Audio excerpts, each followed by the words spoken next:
ឈ្មោះគួយទឹកអោនកាយគ្រប់ដល់សម្រាប់ទងអាដាមលោកជំទាវនាងកញ្ញាទីទៅដែរនិយមតាមដាននឹងព័ត៌មានអីស្អីយូបាទនៅវេលានេះម៉ោង 6:18 នាទីត្រូវថ្ងៃអង្គារថ្ងៃទី 28 ខែមេសាឆ្នាំ 2026 បាទមានករណីគ្រោះថ្នាក់ចរាចរណ៍ឡានបុកកូស្ពាននៅទួលចិនបាទនេះការជាក់ស្ដែងឡានដឹកស៊ីម៉ង់បាទឡានដឹកស៊ីម៉ង់បុកស្ពាននៅទួលចិនគីឡូ46បាទគីឡូ46នេះការជាក់ស្ដែងដល់តិចអស់ហើយនេះកង់ដាច់ពីដាច់ចេញពីគ្នាការជាក់ស្ដែងនៅវេលានេះវេលាម៉ោង 6:18 នាទីត្រូវថ្ងៃអង្គារថ្ងៃទី 28 ខែមេសាឆ្នាំ 2026 មានករណីរន្ធត់បាទបុកកូស្ពានធ្វើឲ្យស្ទះខ្នល់ជាលេខ 3 នេះការជាក់ស្ដែងបងប្អូនប្រជាពលរដ្ឋកំពុងធ្វើដំណើរសិតតែអ្នកធ្វើការរោងចក្រអស់បាទនេះការជាក់ស្ដែងនេះ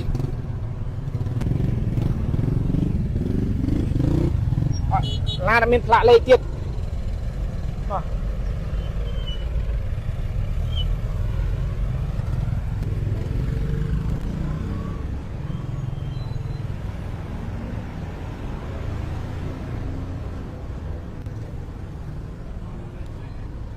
បាទ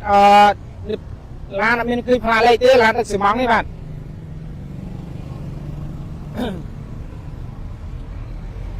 នៅវេលានេះនៅ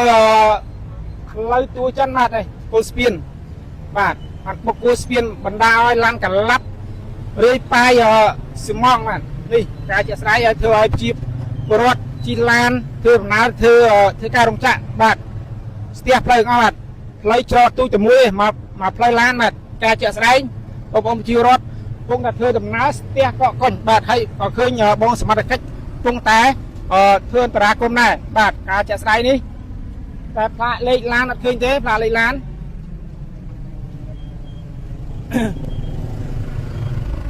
បងសុំសួរមួយបង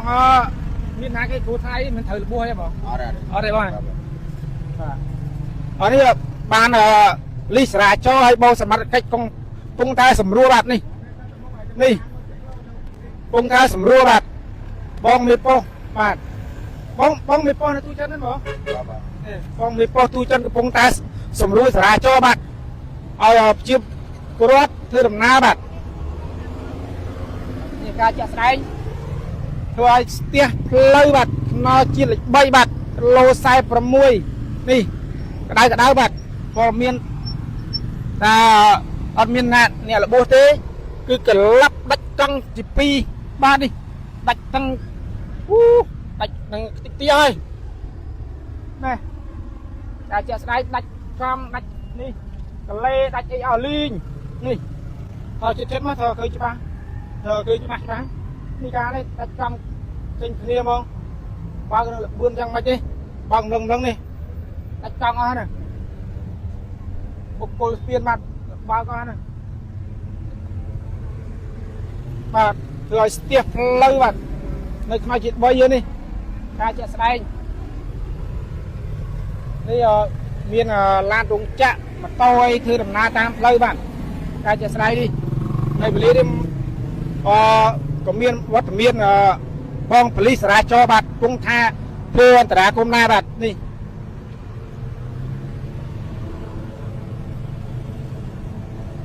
ហើយក៏មានផ្លាកលេខដែរឡានមានផ្លាកលេខទៀតដឹកស៊ីម៉ង់បាទបងអានេះមានដឹកប្រហែលតោនបងឡាននេះ5តោននេះតោះដឹងហ៎